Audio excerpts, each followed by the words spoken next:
So, Josh, when I put the kind of call out to the guest hosts for the year on the Culture Cast, I kind of give everybody the opportunity to pick movies and, or at least pick from the things that I've kind of picked. And if memory serves, I believe this was one that you picked to be on specifically.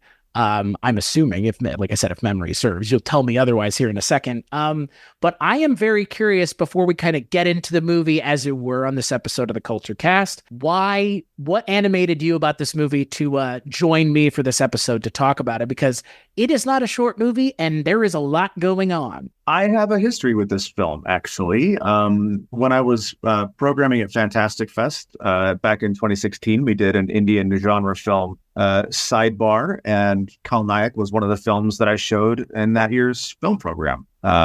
And I really, really love it.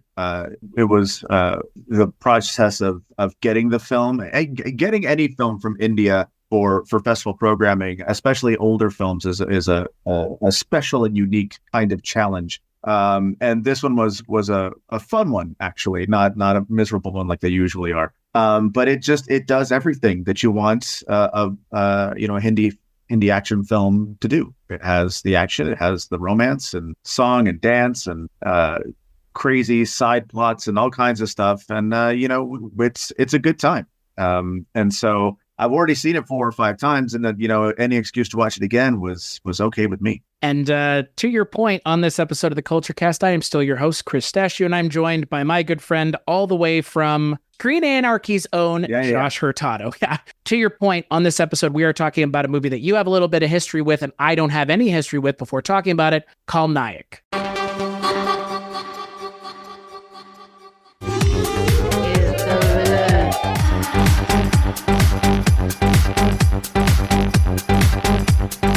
मुझे दुनिया का सबसे बुरा आदमी बनना है, सबसे बुरा।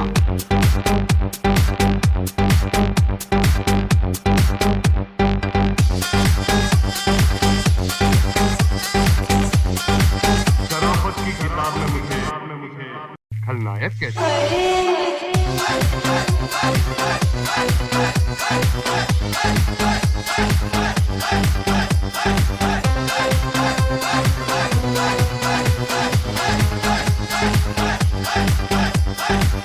So the film came out in 1993. It's directed by Subhash Ghai, written by Subhash Ghai, Ram Kalar, and Kamlesh Pandey, and it stars, Sanjay Dutt and Jackie Shroff. Sanjay Dutt is the titular villain of the film, Balu, who gets arrested, and then he escapes, and then he falls in love with Jackie Shroff's girlfriend. Jackie Shroff is a police officer and his girlfriend's a police. There's a lot going on. And if I try to just describe it all at once, it'll probably seem very convoluted. Not saying the movie's convoluted, but to your point, there is a lot going on. So before we kind of get any further into the movie, Josh, tell me a little bit about rewatching it 6th or 7th time, possibly, for this episode of the Culture Cast. It's I having seen it several times, I knew basically what to expect, but it had been, I don't think I'd watched it since the Fantastic Fest screenings, and that was almost 8 years ago, so it's been a minute. And it was just sort of reacquainting myself with the specificity of the film, the specific moments and things like that I've forgotten. Sanjay Dutt puts in a solid performance here. Jackie Shroff also. There's a lot of little performances throughout the film that I really enjoyed. I put it on, first thing in the morning on a Sunday. So that was it's really, as we were talking before you started recording, I kind of never stop watching movies when I'm not working. And so the only way to make sure I get something in is if I do it as soon as I wake up. And so that was the plan for this one. And, it was cool. Actually, I do even have some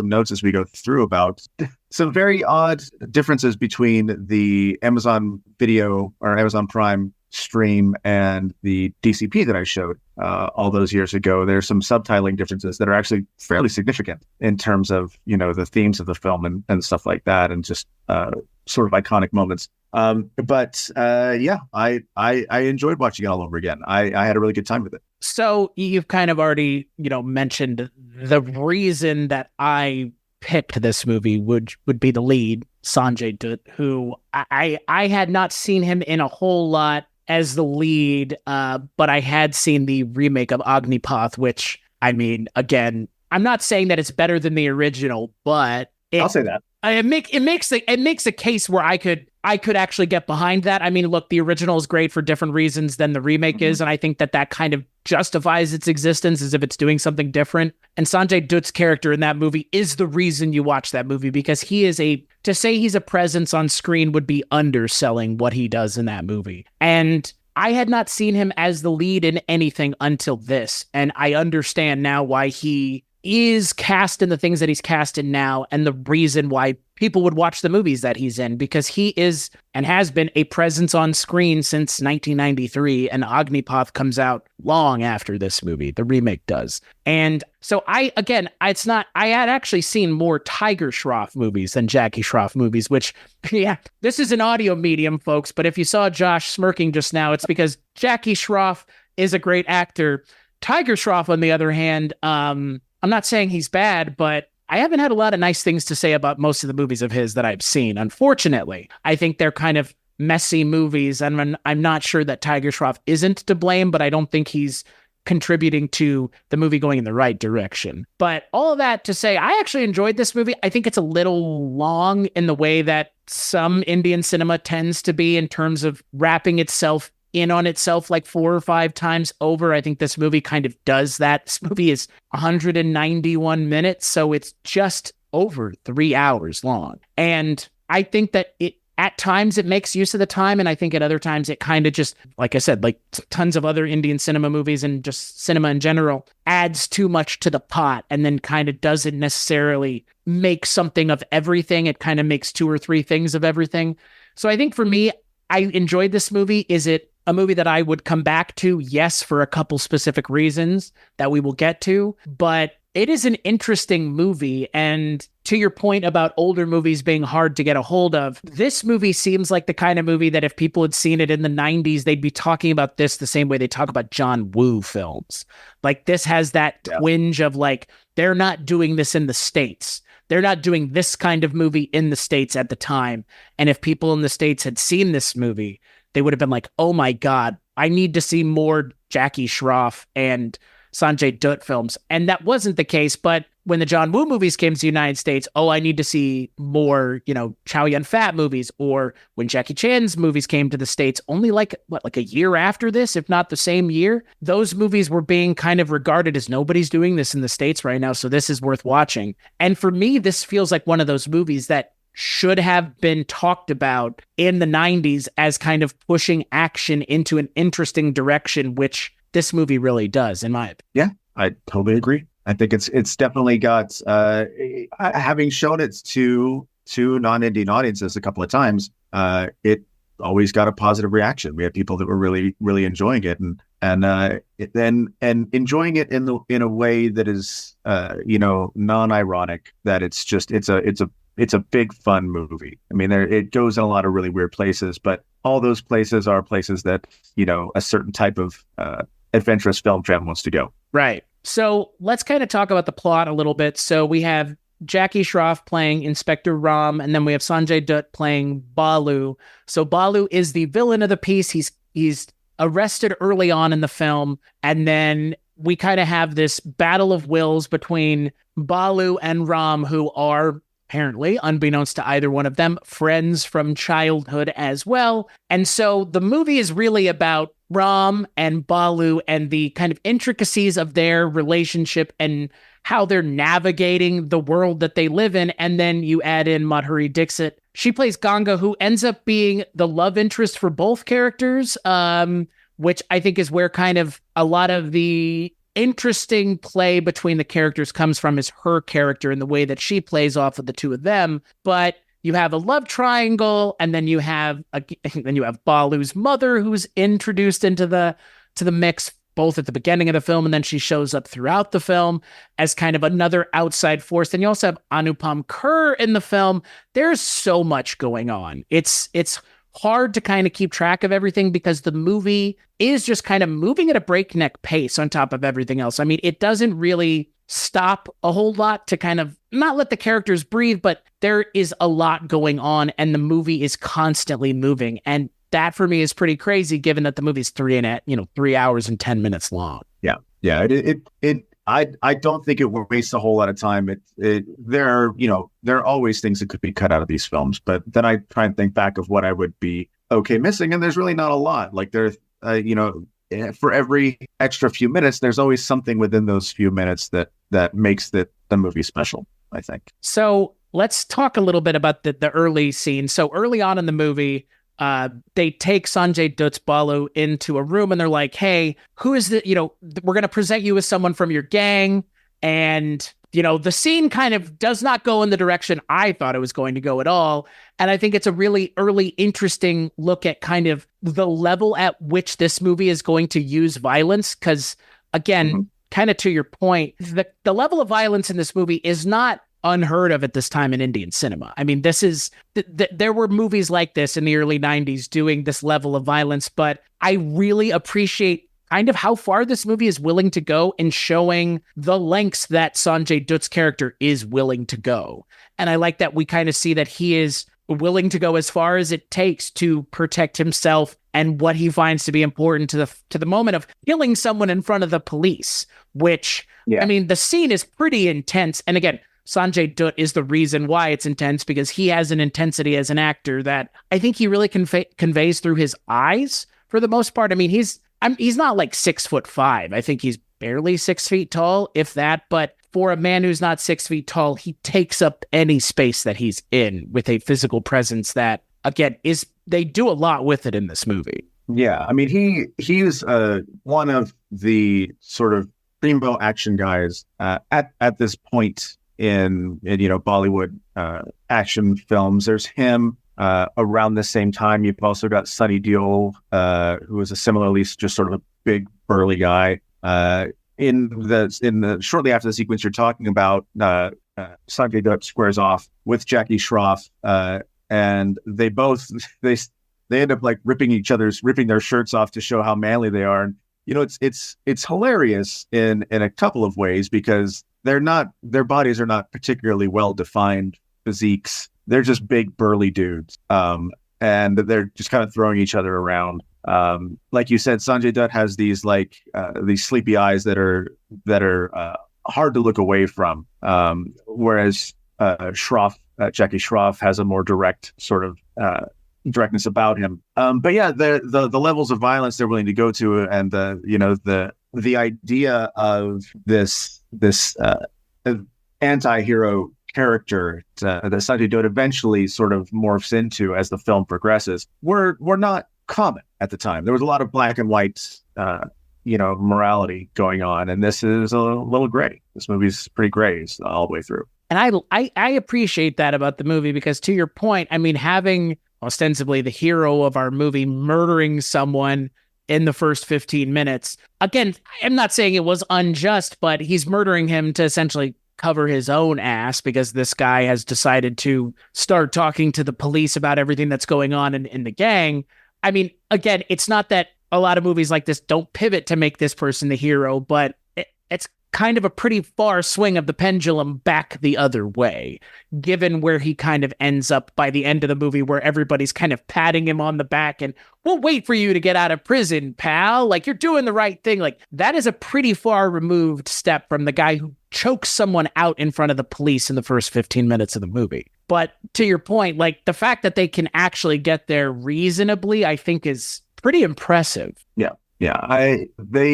Subhash Ghai does a lot with this character, and Sanjay Dutt is an interesting case as an actor, as a person outside of the film. Also, he was sort of embroiled in a lot of legal issues as the film was releasing, and just before the film came out, he was arrested right before the film came out in a case that followed him for 20 years, and in fact, he was in prison for a couple of years, the first part of this last decade, for crimes committed in the immediate run-up to Khal Nayak's release. So it took a long time for that to happen. So he's got a checkered history, and it kind of it plays into this image of him as the anti-hero, and then eventually as the villain, as we see him in Agnipath in 2012, and as this sort of quintessential badass who's often on the wrong side of the law, but he's charismatic enough that he makes it work. Well, and that, I mean, the charisma is obviously what he has in spades, and that's,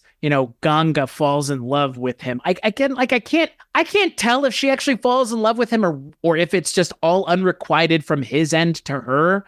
I guess she kind of feels for him. It's like the way the movie is written. I feel like you could feel either way about it. I mean, you have to have him buying into her to get to the kind of emotional climax of the movie, but I never get the sense that she's as invested in him as he is in her, which I think is kind of what the movie is wanting us to take away from their interactions, because you're still meant to believe that her and Jackie Schroff by the end of the movie will be together. But I don't know, Sanjay Dutt he is like the lovesick puppy in this movie kind of works in humanizing him as a character and kind of taking that villainous edge off, where you can kind of look at him as kind of more sad and pathetic more than kind of outright villainous. I mean, again, he does murder someone in the first 15 minutes of the movie, but feels like the movie's doing everything in its power the next 2 hours and 50 minutes to walk that moment back in a way. Or at least have him evolve. I mean, there's sequences later on once he and Ganga are sort of hooked up and,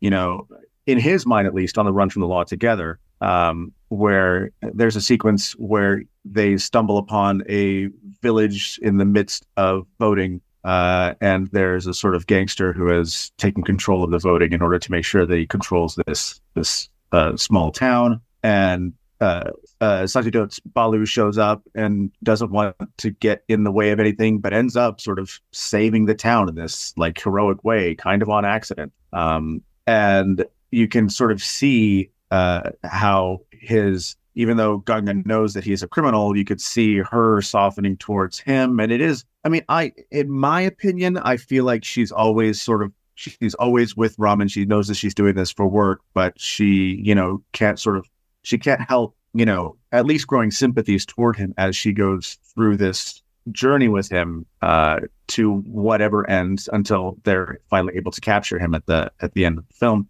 or hoping to capture him at the end of the film. But she does see a different Balu than she initially had planned on trapping.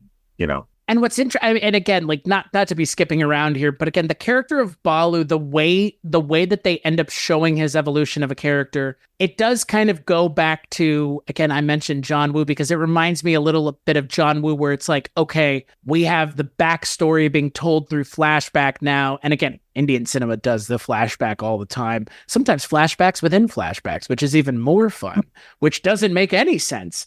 But sometimes it makes sense, sometimes it doesn't, but oftentimes it's a flashback within a flashback of a character who couldn't be knowing these things. But in this movie, the way the flashback is used to kind of justify why Balu is the way that he is reminded me of A Better Tomorrow, that series of John Woo films where it's all very like the level of connection between the characters in this movie feels Shakespearean in a way, right? That Ram and Balu have known about each other and been ostensibly friends, since they were children. Like that's not even made apparent until the third act of the movie, in the last 40 minutes of the goddamn movie. And it would have been, I'm not saying it would have been nice to know that early on, but I think the way the movie waits to show you that helps recontextualize some of the movie, for me at least. But I also think in a lot of ways it's the movie not necessarily playing fair either, because the way the characters interact early on, it doesn't make it seem like they know each other at all. Even though, again, are they supposed to know? That's what I can't figure out. Are they supposed to know that they know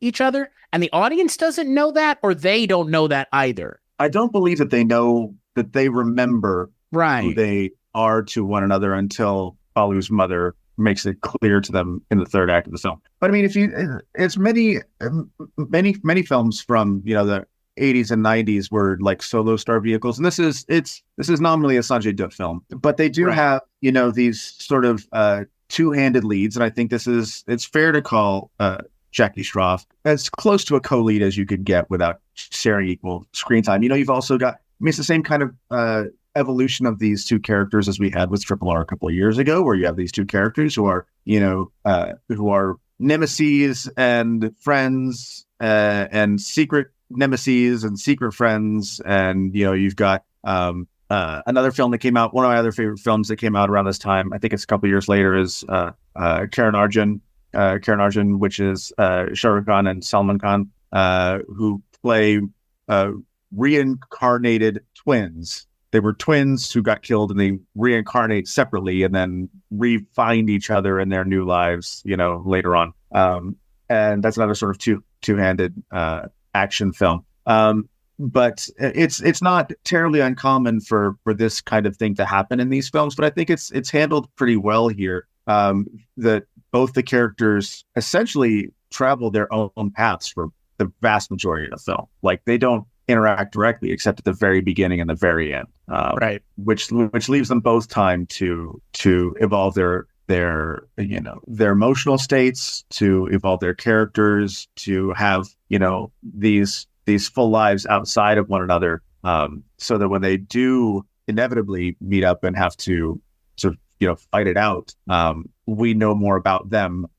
We know about them as more than just nemesis of one another. We know about them as characters. Right. It's good. Well, and to your point, I mean, the fact that the film keeps them away from each other through most of the runtime. I mean, I think they have two fight scenes, because they fight in the prison and they fight in the trees, which I think the fight in the trees is just wild. I mean, that's the reason I love these kinds of movies, is because they just go for it and they don't fucking care. Like, they're like, we're going to have guys fighting in a tree. And if we can make it work, cool. If we can't make it work, cool. But we're going to figure out a way to make it look interesting, at least. And that's where this movie kind of comes in. But to your point, keeping them separate, but allowing us to understand why they are the way that they are, and then finally bringing them together in the third act of the movie is really smart. Do I wish that we had kind of known the intricacies of their relationship earlier than the third act? Maybe.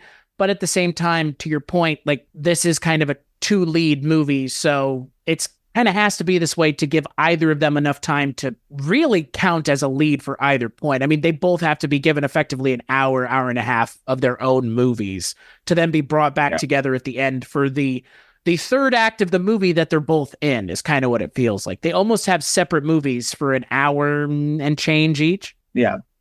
Well, connected, through mostly phone calls between Gaga and Ram. Right.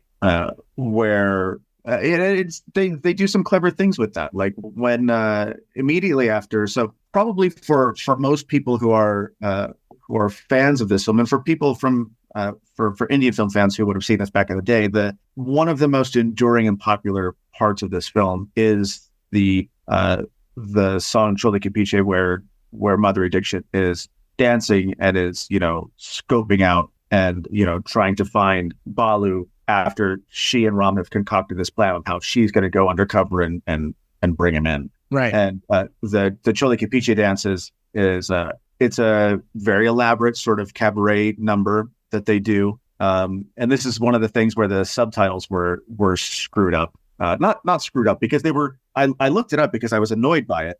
So Chole Ke Piche is it's like a striptease song, basically. And if you watch it on the Amazon Prime Video stream, the subtitles for the song keep saying what's beneath the veil or what's behind the veil. Like, right. Chole Ke Piche is translated as what's behind the veil. That's not what they're saying. What they're saying is what's beneath the blouse. A right. Chole is blouse. And so it's a double entendre in the song, because they keep talking about how it's her heart, her heart's beneath her blouse, but it's a double entendre because it's a striptease song also. It's this cabaret number.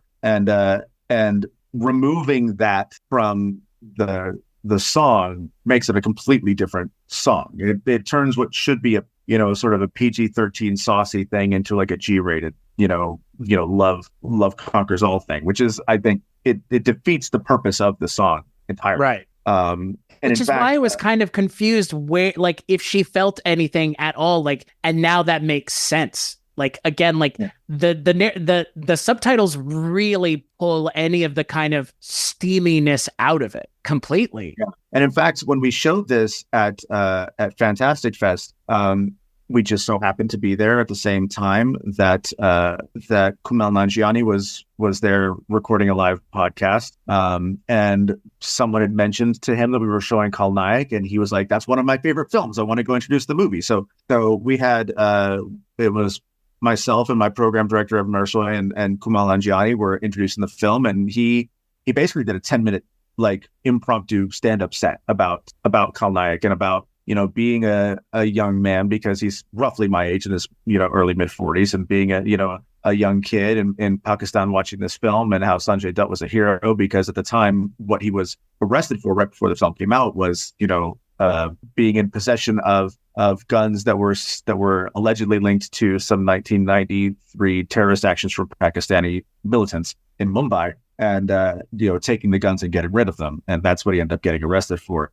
And so for Kumail, being a Pakistani at the time, he was like, oh, well, Sanjay Dutt was our hero because he was like taking these Pakistani guns. And also there's this song, I'm 13 years old and I'm getting all horned up by this What's Beneath the Blouse song. And so like the subtitles sort of ripping that subtext away. It's barely subtext. It's pretty much text. The way that the song is written was disappointing. And I hate to think that, people who might go to explore films like this, I mean, it's not free on Amazon, you still have to pay for it, so you kind of need to know what you're going in for, would see that and then see those subtitles, and I feel like they're getting half the story or less in that particular part of the film, because it's supposed to be like an erotic tease for Sanjay Dutt with the song included, and the mistranslation or the softening of the text makes it less than that, which was annoying. And that's one place. The other place with the subtitles, and I don't remember all the subtitles, and my Hindi is very poor, but I know what choli is a blouse. That's why I know what that is. There's a part in the climax of the film, which is, it's not really a spoiler. There's a big boss guy that Balu is sort of subservient to, who ends up being like the final boss for Jackie Shroff, and they have this little. It's barely a battle in these tunnels. It's basically just Jackie Shroff mopping the floor with this guy. But at one point, the bad guy shoots him a few times, and as Jackie Shroff is walking toward him, and it doesn't affect him. Like you can see sort of just dust squibs going off on his shirt or whatever. And, bad guy's all shook up because, he shot this guy twice and nothing happened to him. And as it's translated by the subtitles, Jackie Shroff's sort of like comeback line is, you can't kill an Indian officer or something like that. The actual line, which is not, it doesn't really add any more text, but it's just a really badass line to say to somebody, is bullets cannot pierce the chest of an Indian police, which is way cooler than you can't kill a cop. Right. I mean, really takes all the fun out of it, huh? It takes, you talk about in Indian films, and it's not quite as much in Hindi films these days. Back in the 90s and 80s, it was much more prominent. And in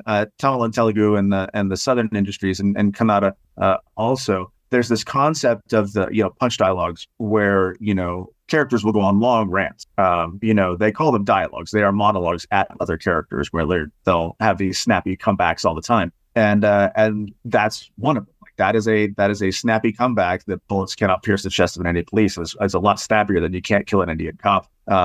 And it's just, it feels, I don't understand the purpose of it. I don't understand the reason why they would change the dialogue in such what seems like an unnecessary way for audiences, because a lot of, and there are two audiences for whom those subtitles are created, and this is for any Indian film, whether it's in theaters, online.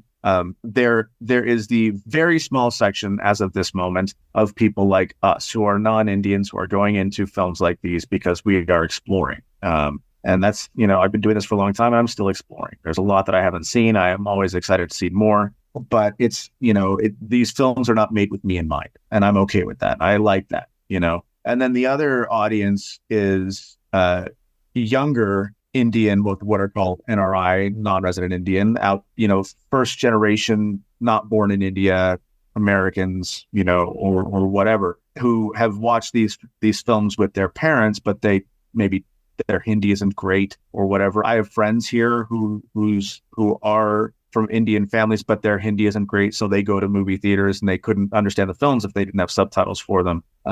And it just seems like you're robbing, and this happens a lot, you're robbing the film of its power by making those changes that for maybe the subtitler doesn't seem like that big of a deal, but for the audience, it's a disconnect between the movie that I'm watching and the movie that the native speakers are watching, which is not, Well, and also to Rob, I think the thing that maybe you've never even seen the movie, you've heard the song. I mean, Chole Capiche is a big enough song in kind of Bollywood culture that, like to irrevocably change the meaning of the song is a little weird. And I wonder, what is it changed on Eros as well? Because if you live in the States, you can get Eros, which is again another option if you want to watch Indian cinema. But like you alluded to, I rented this on Amazon, paid $1.99 or whatever the hell it was to rent it.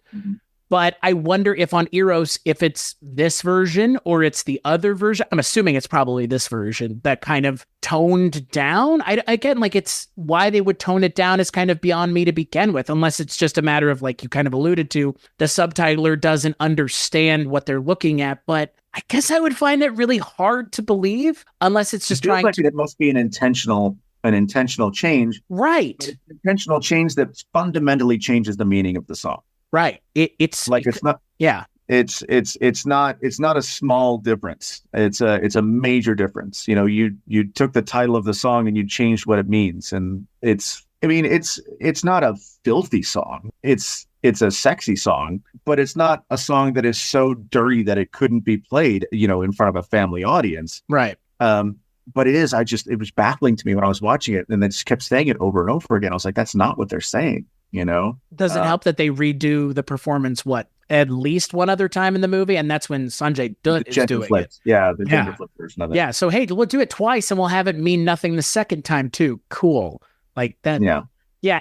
And what's interesting is knowing that now, it does kind of. Yeah, it does. Yeah, I guess because we've talked about this before, but. And, maybe it goes back to, how hard it is to bring some of these movies over here. I wonder if it goes back to the idea of the conservative nature of kind of Indian filmmaking and whether or not they can kind of pivot after the fact. I mean, it kind of feels like an after the fact pivot of let's just change the subtitles. People who are watching it may not know. If I had somebody else on this episode, I might not have known that because they wouldn't have programmed it and known that.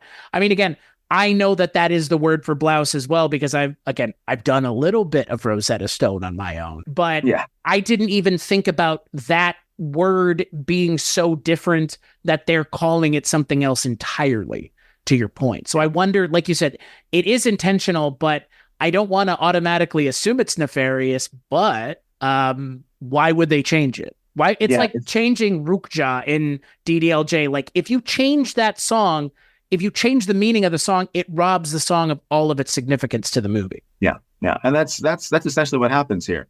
It's treated in this particular stream, and I would assume also on Eros, like you were saying, as though it's just, any old typical, sort of item number in a movie, and it's not. It's a pivotal part of the plot. The song is, and and the seduction of the song is in the lyrics, it's in the dancing, it's what gets Ganga and Balu together, and by softening the seduction, it's less effective in that way, which I thought was just very frustrating. Well, it makes me question, like I said, like why is Ganga and Balu together? Like I was questioning the kind of the involvement on her end, because that song doesn't really seem like she's doing much, but when you take it the correct way, you realize that she's really kind of putting herself out there and kind of bringing herself down to his level, because one would assume, and again, Ganga and Ram, the way that they interact with each other, there's not a lot of kind of salaciousness to it. They're very kind of, I wouldn't say proper with each other, but they're not digging into kind of being innuendo. They're not using innuendo, but that's exactly what she's doing throughout that song. And that kind of speaks to the kind of person that Balu, at least that's what she thinks he is. And she finds out throughout the course of the movie that that's not necessarily the case. But yeah, it does. That's, God, what a weird thing to do. What an odd thing to do. Really odd thing to do. Speaking of odd things to do, you've also got Anupam Kher, who is he's acting in a different universe from everyone else in this film. Sure is, huh? He's acting real big. He plays the warden of the prison from which Balu escapes at the beginning of the film, and for whatever reason remains a character throughout the film, even though the prison is pretty much unimportant once it's escaped from. But Anupam Kher's performance is just like it's way out there in a way that it kind of was something of a trademark for him around the time. He played these sort of what are referred to often as comedy uncles. These are just sort of like middle-aged men just being goofballs in movies as comic relief, and he was playing a comedy uncle in this film, similar to what he does in another one of my favorite films. And if you haven't seen this one, I strongly recommend seeing Dar, Shah Rukh Khan's Dar from 1995. It's amazing. Like, wow, it's one of my absolute favorites. And Anupam Kher also, he plays, a similar, instead of being, prison warden, he's the mother of the object of SRK's obsession, who is obsessed with cricket. And that like every line that he says relates back to cricket for no particular reason. He later went on to do, and this actually was kind of funny because during that introduction from Kumail Nanjiani, when we showed it, he mentioned, this film and Anupam Kher in this film and other films from around this time had inspired him to cast Anupam Kher as his father in The Big Sick, Kumail Nanjiani's movie. Anupam Kher plays his dad because of Khal Nayak and because of films like that around the same time. He's in DDLJ, right? I mean, yeah, playing fucking SRK's dad. Yeah.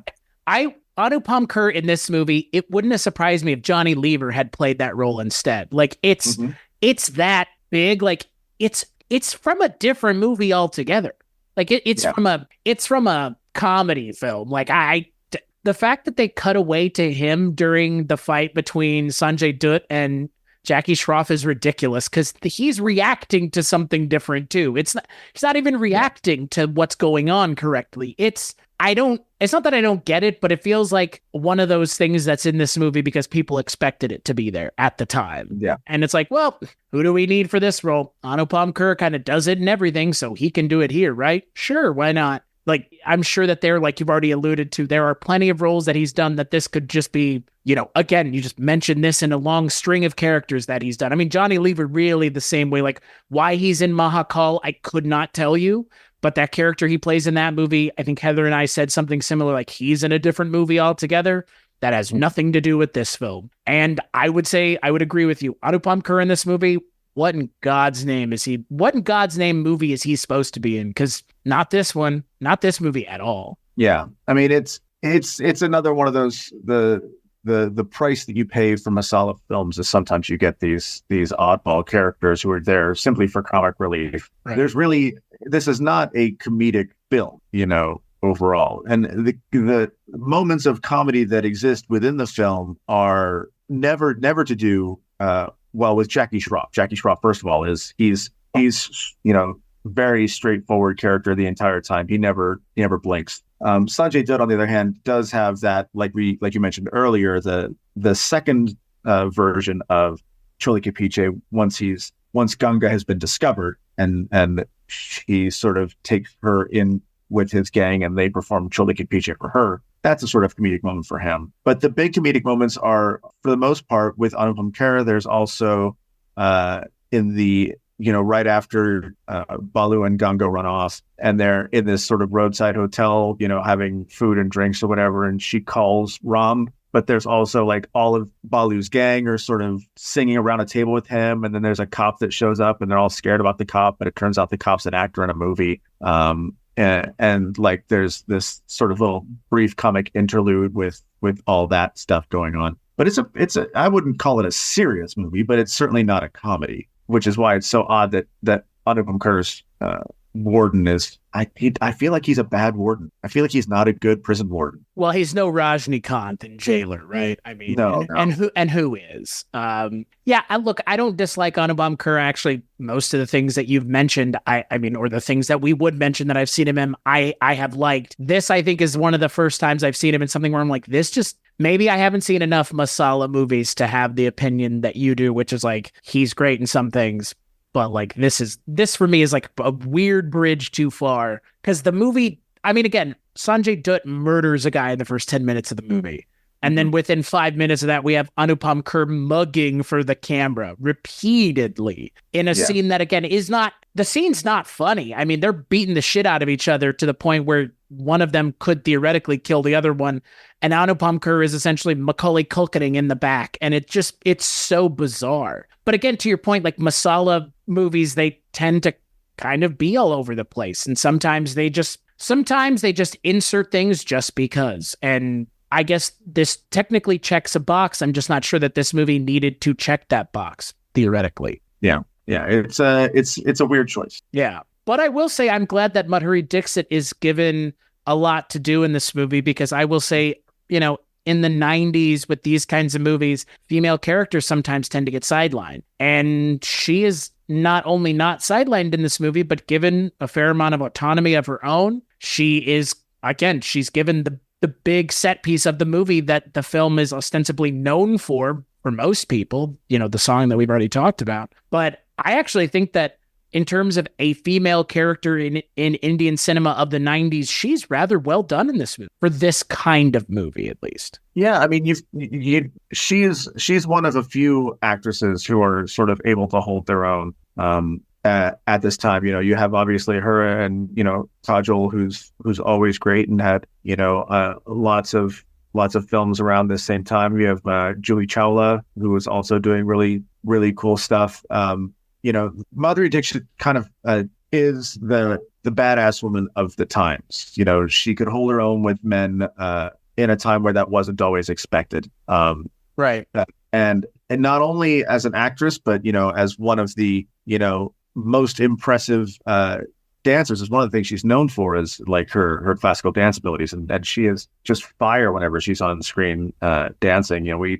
I believe we talked last time about a little bit about Dola Redola and Devdas, and that moment for her is fantastic. She has a dance off. I can't remember what the film is, but she has a dance off with Prabhu Deva that's like one of the all-timers back in the late 90s. I'm trying to remember what the film was. But she has songs built around dance, and it's one of the things that I love watching these films for, is seeing how those dance numbers play out. And she's on top of that skill. She leads Sanjay Dutt around by his earlobe, and he is just like a lovesick puppy the whole time, and you believe it.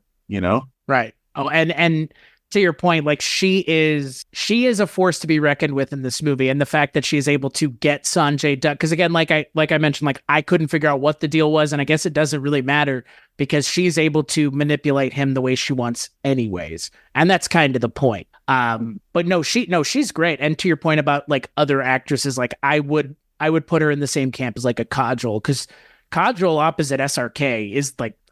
There are few female actresses that can be opposite SRK and hold their own. She's one of them. And I've never seen Devdas, but I'm assuming she's able to hold her, Madhuri Dixit is able to hold her own against SRK in that movie as well. And for me, I really love when Indian cinema lets the female characters and the female actors really go for it, because I've seen plenty of these movies, as I've seen American cinema, that kind of sideline the characters, which is unfair because, as we've clearly pointed out, these actresses really are just as fantastic as their male counterparts. Really. I mean, I think in a lot of ways, Kajol is better than SRK in DDLJ because the amount of effort needed to get her character to be believable is a lot harder than SRK just showing up and being his usual charismatic self, which I think exists in perpetuitum if you're SRK, which, I mean, same with Sanjay Dutt and Jackie Shroff here. I mean, they're effortlessly charming the way that she's, effortlessly able to be enticing for the both of them. But I do want to ask you something as a little bit of a sidebar, because we've never talked about it together, but you kind of smirked when I brought it up. I want to know what you think of Tiger Shroff, because I have had a hard time getting through a lot of his movies, and I'm curious where you come down on Jackie Shroff's progeny, because Jackie Shroff's a great actor. Not saying Tiger Shroff isn't, but you may have a different opinion on him than I do. Oh, I'm not a fan. I've tried because, when he sort of burst onto the scene with Boggy, was probably 6 or 7 years ago now. I can't remember exactly when it was, but with Boggy, I remember watching the trailer and people were talking about it being this like next level in Indian action and everything and whatever. And all I saw was a guy doing ballet dances and people's feet, faces getting in the way of his feet. Oh, I didn't. My God. It didn't look like fighting. It looked like dancing, which, if you're going to do that, I guess that's fine. But it didn't feel like it was marketed as this sort of like very intense sort of, hand to hand kind of thing. And when Boggy came out, it was even, there was a suit, legal suit placed against it that it was, borrowing too much from The Raid because it's another film where someone fights from the bottom of the building to the top of the building. And it was kind of embarrassing. And then I went back and I tried to watch a couple of his other films, but I can't get on board with him. Like I don't believe him as an action star. And that seems to be what he's committed himself to being. And I just don't see it. The only time I found him tolerable is with War, and it's because it's not a Tiger Shroff movie, Right. And, right. And it's more because he's it's the blatant homoeroticism between him and Hrithik Roshan that drives that movie that I found most appealing as an old school 80s action fan. We're used to seeing that sort of thing, big sweaty men fighting each other and grappling. Like that's something that people of my age saw every week, in movies and going to the video store and all that kind of stuff. And Hrithik Roshan is very charismatic and a good actor. And, you put those two in the one song that they do together. And I can't take my eyes off Hrithik Roshan the same way I couldn't take my eyes off Hrithik Roshan and Agnipath, which you've already talked about earlier. He is a supernova of charisma, that guy. And Tiger Shroff isn't. I've gotten in arguments with people. I've been blocked on Twitter by different action, not people who are action fans who have found like a couple of Indian films with Tiger Shroff in them and think he's the greatest thing since sliced bread. And my God, I feel bad for them in a way. Really, I can't. Yeah, I mean, they're poor misguided souls. It's not great. And maybe he'll do something that I will like again. I don't know. Like I'm not eager to run out and watch his next movie because the track record's not great with me. But I'm always open for someone making a turnaround. I feel that there are people that have done it better in the meantime. People that have done what he is trying to do, but just don't have that big name daddy behind them. To get the same kind of launch that he did. I feel like the term Nepo baby is one that might be used for Jackie Shroff a little bit, or Tiger Shroff. That's all of Indian films, really. Boy, but when it's Hrithik Roshan, it kind of doesn't matter because he is that good. Like, I mean, a movie that I genuinely thought was going to be not problematic, but a hard watch was Koi Mil Gaya. And I found that movie to be a lot more charming than I would have ever given it credit for. And that's because Hrithik Roshan's performance is that good. He's that charismatic. And man, you hit the nail on the head. The only thing I've liked Tiger Shroff in is War. And I've seen almost everything else at this point. And honestly, Boggy feels like, what's the word I would use? Bait and switch in a lot of ways. Like, oh, he's going to do the raid thing in the last 15 minutes of the movie. You mean? But Boggy does have one of the worst songs in Indian cinema. The Girl I Need You song is without a doubt one of the most just like teeth gratingly terrible songs to essentially also showcase your new action star in, making him do essentially like third-rate Backstreet Boy bullshit, which is really what it boils down to. But yeah, I've given Tiger Shroff every ounce of I've given him the benefit of the doubt, and I haven't seen a single movie he's been in that I can get behind, because it just seems like this guy is in movies because his daddy is famous, which is unfortunate because he's not bad in War, but I don't know if that's because Hrithik Roshan is just that good of an actor and it kind of just covers up Tiger Shroff's shortcomings. Yeah. But yeah, I mean, when you watch Jackie Shroff as an actor in this movie, you go, oh man, can you imagine what this guy's kids must be like? And then you realize you got Boggy 1, 2, and 3. And by the third one, he's literally destroying helicopters with his kicks, which is just... that was the only thing I kind of liked about that movie. Was that it decided to go all the way with it, and I was like, okay, if you're just gonna stop caring about reality at all and just go for it, like I can appreciate that as a choice that the movie is making. That bothers me less than trying to pretend that you're actually a martial artist. That's fair. Yeah, it is a lot of ballet kicking is a nice way of putting it. And I didn't see the movie that he did with Akshay Kumar, which I don't think came out.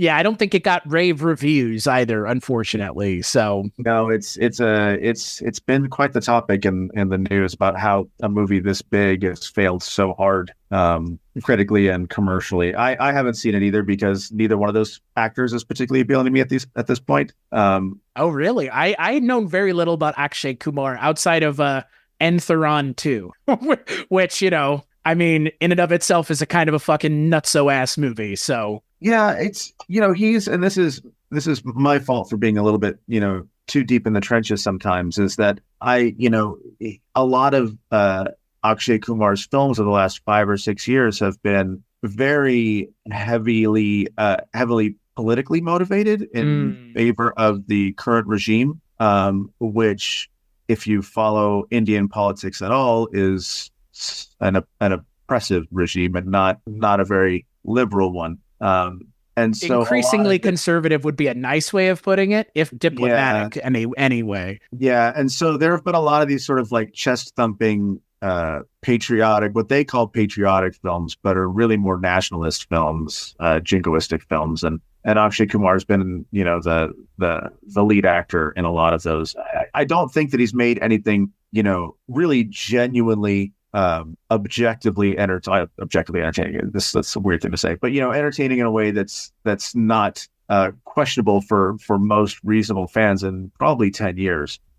Everything has been compromised in some sort of way. I think probably the last thing that I saw him in that I really liked was OMG. I haven't seen the second one, but the first one at least was quite good. And that was, I'm looking at it now, it was 12 years ago, where he plays God. Where a guy sues God for after his shop is destroyed, he sues God, and so Akshay Kumar plays God in that movie. What sounds interesting? I'd watch that movie. That sounds interesting. It's great, and it even feels almost like a film that would be tough to make these days because of the way that religion is such a touchy subject. And certainly the questioning of religion, the questioning of faith is sort of a touchy subject. I don't know. It's completely unrelated to this film, but that's sort of where I've landed on Akshay Kumar as someone who had a really great run of like being the action hero of Indian films throughout the 90s and the 2000s, and then just kind of feels like sold his soul a bit for political expedience. Well, and to your point, if you don't know anything about Indian politics, right now ain't exactly the flourishing times of liberal thought in India. If anything, it's far from it, which to me, I mean, again, like this isn't something that we've really talked a whole lot about, but I kind of always wonder if my thoughts on a movie like Pathan might be a little different if I were someone who lived in India. They probably would be, because again, I found that movie to be strikingly jingoistic, down to Pathan's fucking tagline of Jai Hind. Like, I mean, again, like pretty much on the nose of like where we're coming at this from. But this time in Indian cinema in 1993, there's none of that, which I kind of appreciate. Though there are kind of some movies, because what is it? Sarfaraz comes out around this time, which is Amir Khan doing kind of the Pakistan, India kind of back and forth. That's there. There's none of that here. But I do kind of wonder, because again, like we as Americans are kind of attuned to those kinds of movies. But when it comes to Indian cinema, I'm still learning kind of where I need to kind of understand that the politics of the times are really affecting things. Yeah. I mean, it's a challenge because there are I know people who work in the industry and have had projects, that they've unable to get across the finish line because of political pressures, from producers, from money men, people who've had, handshake deals with Netflix that ended up getting, shut down because they thought they might be too problematic or challenging to put out in India. And we're seeing it right now with something like Monkey Man, which has not gotten an Indian release. But the minute it came to VOD, it was available, through nefarious underground channels in India. And, anyone who could went and downloaded it. And, I'm as someone who is sort of adjacent to the industry, I'm always sort of, I'm not a fan of piracy, but at this point, it feels like something that it's, in this particular specific case, it feels almost necessary, Right. And to your point, I mean, because you'd alluded to it earlier, I think in another episode we did about Monkey Man, I kind of, and I was maybe alluding to it a little bit, but I would come out and say it, like, the changes in this movie and the subtitling, I mean, could be. I mean, right? Like, I wouldn't be surprised or put it past someone if they wanted to make it less sexy because, now it's going to be on streaming. I'm not saying that's what's going on here, but given the times and given the way things are and the fact that this was probably re-subtitled in the last 5 to 10 years, which is a shame because I'm not saying that movies like this aren't coming out in Indian cinema right now, but this kind of movie being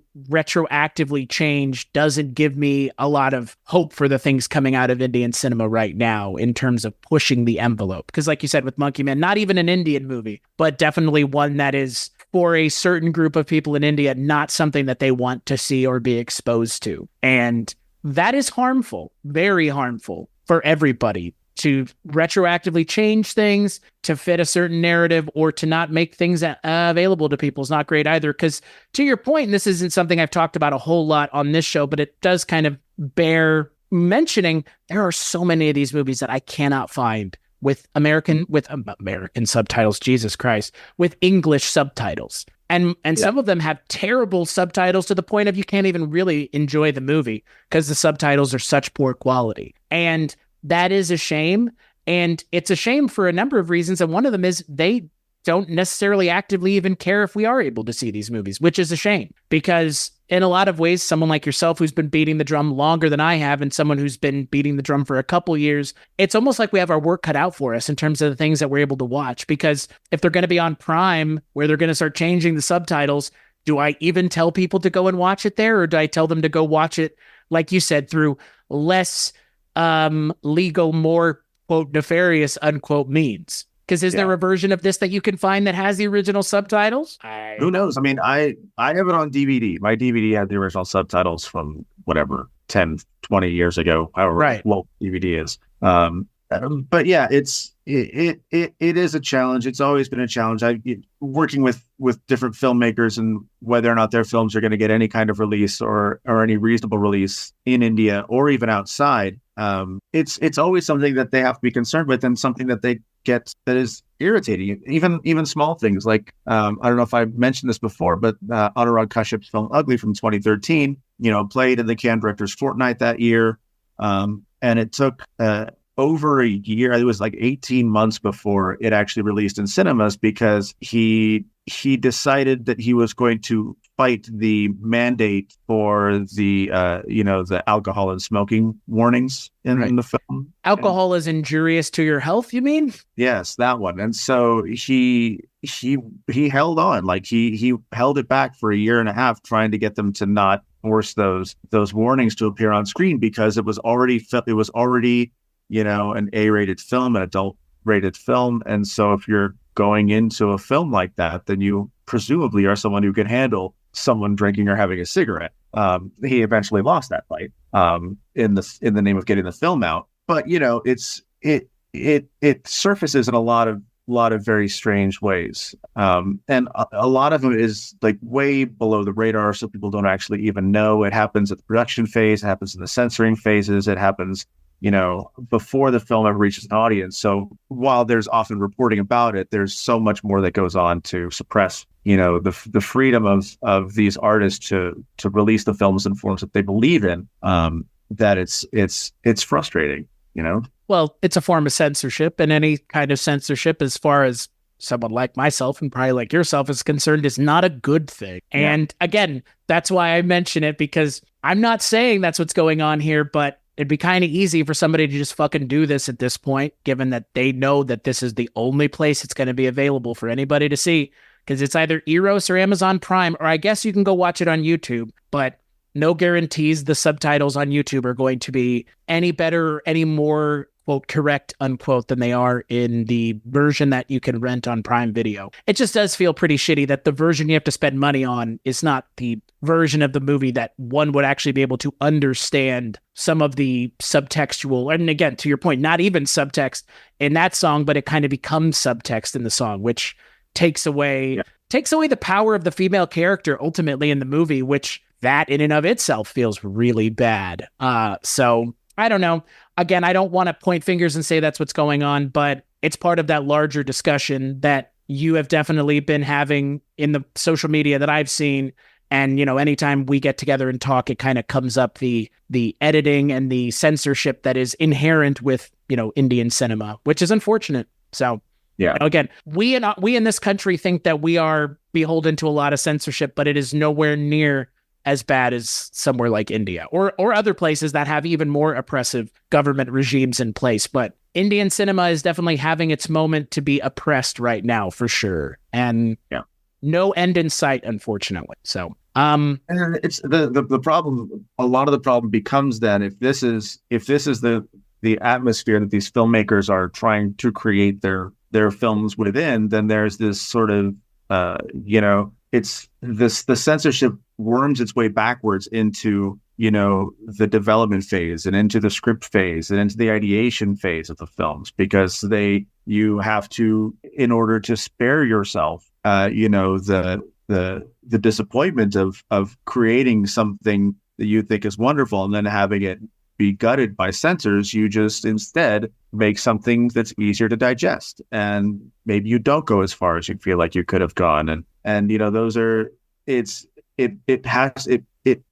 can make the films more creative in addressing these issues, but more often than not, what it ends up doing is it just frustrates the filmmakers into just not making the films that they want to make the way they want to make them, and instead they have to make insanely jingoistic pieces of entertainment for, I guess, the government writ large. Like that's the other thing. Like, does the government need any help being nationalistic at this point? Not really. Like, and again, especially if you're oppressive, that's normally oppressive regimes, that's when the best kind of media is made, but I would say that sometimes they can kind of get out ahead of the media and really do a number on it. So I'm curious to see kind of if this is a trend that continues, and it sure seems like it, and it could go as far as even to changing subtitles in movies that have already come out. So again, somebody made that choice. I don't know who, but somebody was subtitling it and said, I don't want it to be blouse anymore. I want it to be veil. Make that change. And they had to change it however many times they say it in the goddamn movie, which is it's not like it's just once. It's like 7 or 8 minute song. Yeah. They say it so many times. It's like, it's one of those things where it's not like, fucking Han shot first and they can change the scene a million times and it's 1 second of footage. This is like 16 minutes of this movie that is changed. So, final thoughts and musings on Khal Nayak, Josh. I really, really enjoyed Khal Nayak. When I was putting together the program for Fantastic Fest, for those few films that we showed, those retrospective screenings, and I'd asked some friends, when I was in India at the time, who's got materials? Because that's another big issue with these older films, is a lot of the films don't exist in any sort of, way that's reasonable for projection. The 35 millimeter reels are gone. They were all transferred at TV quality because that's where they figured they'd live for the rest of eternity. And when I was told by a friend that Subhash Ghai took care of all of his materials, and he was very good about archiving stuff, I was like, I'm going to get Khal Nayak then, because that's the one. Like, he's made a lot of great films, but for what I do and for what I'm trying to show people, Khal Nayak is exactly what I want. It's all the Bollywood trappings. It's song and dance. It's action. It's, gigantic, the dashum action. I don't know if you have heard that phrase, but it's all every time it's the sound, it's the onomatopoeia sound. The dashum is every time someone gets punched or a bullet is shot, but the sounds are so outsized compared to what they would be in reality. So that fight sequence where you talked about with Jackie Shroff and Sanjay Dutt fighting in the trees, and they're like hitting each other, and they have these like giant fist landing sounds, these body blow sounds, and it extended. What was amusing to me, because that was fun in and of itself, but at one point when they're fighting each other, Balu's mother gets involved, and then she starts hitting him, and her punches have make the exact same sounds as the men's do, and it was just like, oh, this is great. Like I love watching her just pound on these giant behemoths of men, and seemingly with the same force that they're hitting each other. It has all the sort of over the top things that I really, really love. Cholo Ki Piche is a great song. The final song and dance number where Sanjay Dutt is recommitting himself to villainy in his like lair with all of his buddies, and he has this amazing suit with all these power clashing patterns on it, the black and white checkers on one side and stripes on the other, and he's got like this great hat and a cane, and the fashion alone in this film is top notch. It's a lot of fun, and it's the kind of thing that having done this for as long as I have, there's always pushback from people who are new or unfamiliar or uninterested in Indian films and asking me why I do this or whatever, and they have all these preconceived notions of what Bollywood and Indian films are. And a lot of those preconceived notions are well earned. The films are too long and they're song and dance, and that comes out of nowhere. The action's unbelievable. I'm like, yes, all those things are true. This ticks all those boxes, but it's the way that it's accomplished that is, it's done with nothing but pure entertainment in mind, and I believe that it accomplishes that goal in spades. No, I completely agree. I think, if you're asking me, movies to show people that have never seen Indian cinema, this, I think, to your point, like it has the things that you would expect, but it does them in a way that is eminently successful, and it doesn't get in the way of, I think, drawing someone further into the fold, because you kind of you get the best of a lot of things. Like you said, you get the best of a really memorable actor with Sanjay Dutt, but also with Jackie Shroff. You have a well-written female character. You have some great, if not, more memorable for some people than the movie itself with some of the musical numbers. And then, again, it just has all those other things that kind of feel intrinsic to Indian cinema, those things that make it Indian cinema that, to your point, that's why I watch these movies. When someone says they're singing and dancing, I go, and your fucking point? Like, yes, and for me, it's not, these are not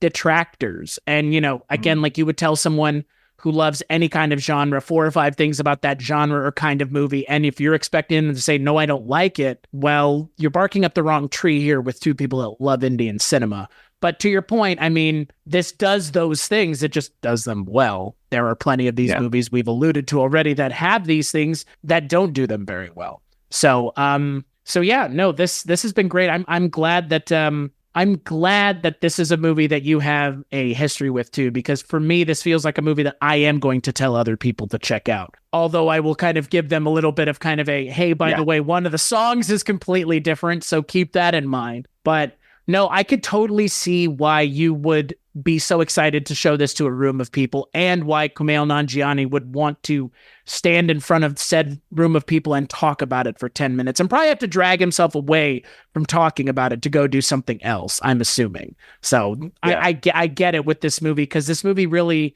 is everything that kind of Indian cinema of a certain time and place is.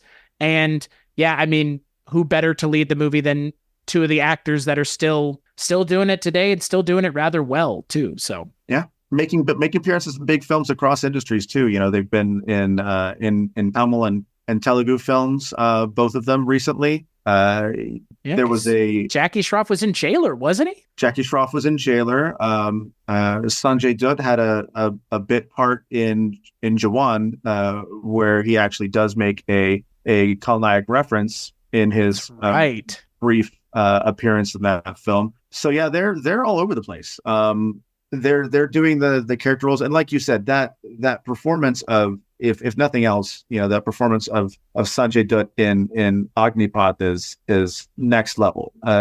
He's just really, really incredible in that film, and it's one of my favorite films of the last, I guess 15 years now. It's 12 years old. He upstages Hrithik Roshan, which is like, good luck doing that. But yeah, I think you're right. Like, the more I think about the Agnipath remake, the more I'm like, that's the one that I think would appeal to everybody. I'm not saying the original's not great, but in terms of like, it's, God, he's so good in that movie. It's almost unfair how good he is in that movie. It really is, because he's fucking amazing. Yeah, the shorthand that I've sort of developed for that kind of film, and I hate to say it this way, but it's the way that makes sense to people who are not familiar with these types of films is, that Agnipath, the 2012 movie, is a real movie. Like, it's a real movie.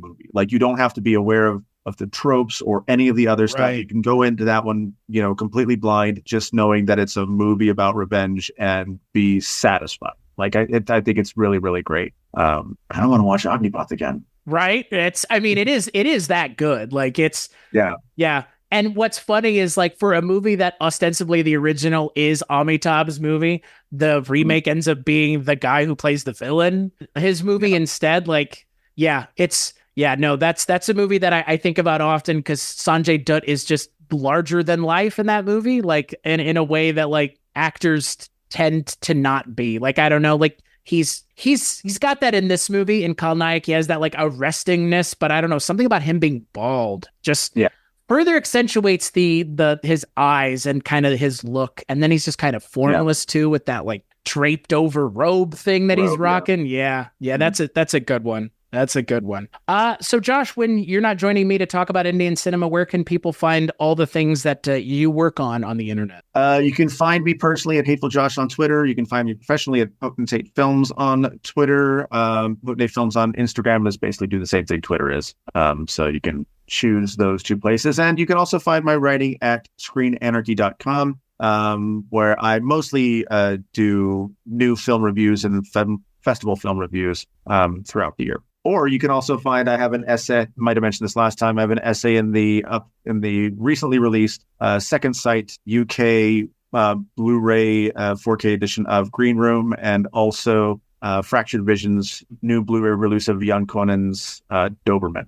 I have an essay in there as well. So I know some people that bought that Green Room release, so they are in possession of your essay. So my musings, Green Room is a movie I still have yet to see. Which it's intense. That's what I've heard. I've heard it's intense. That's, like, I've heard nothing else about the movie other than I should watch it and it's intense. That's all I know. So one of these days I'll get around to it. But in terms of the things that I have gotten around to, weirdingwaymedia.com is where you can go to find all of the things that I do. Patreon.com/culturecast, $10 level, you get Rankin' on Bond, which we do once a month, talking about James Bond. If you're into it, cool. If not, also cool.